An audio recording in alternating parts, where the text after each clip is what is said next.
Hi guys, welcome back to Planet Mithril. My name is Mithril, and I'm back once again with the Middle-earth Strategy Battle Game University, the series where I take all the rules from our beloved Middle-earth game, break them down into bite-sized videos so we can all learn this wonderful game together on the channel. And today I'll be touching on models and bases.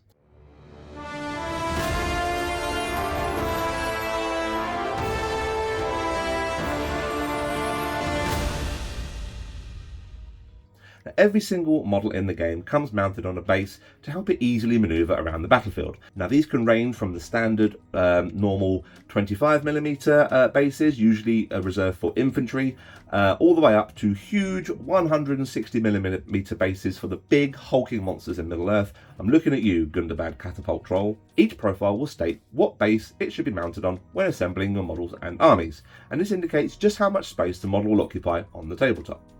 For cavalry and models that will be riding other mounts into battle, it's important to note that the rider will have its own base size listed, but will use the cavalry size base, which will be listed under the cavalry profile or the mount specifically. At no point in the game can bases overlap each other or move through each other when you're moving or just looking to rank up your models. You cannot have a massive pile up of bases on top of each other.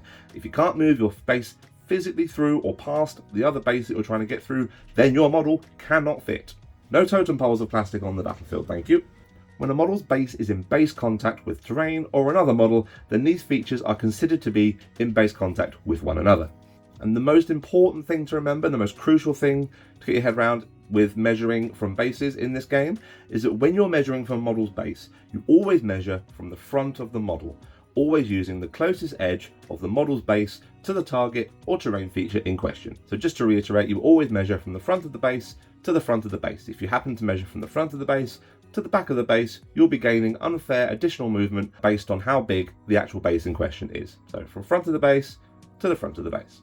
Well, there we are. I hope you guys enjoyed today's little Middle-earth Strategy Battle Game University. We're getting into the nitty-gritty now of the actual turn sequence. We're getting through the easy initial stuff, and now we're boiling down into the movement phase, shooting phase, and charge phase, respectively. There we are, guys. I hope you've enjoyed today's little Middle-earth Strategy Battle Game University video. We're getting through the nitty-gritty now into the meat of the game, into the movement phase, the combat phase, and the shooting phase. So we'll be getting into those coming up very soon. But until next time, I hope you've enjoyed, and as always, happy hobbying. Bye guys.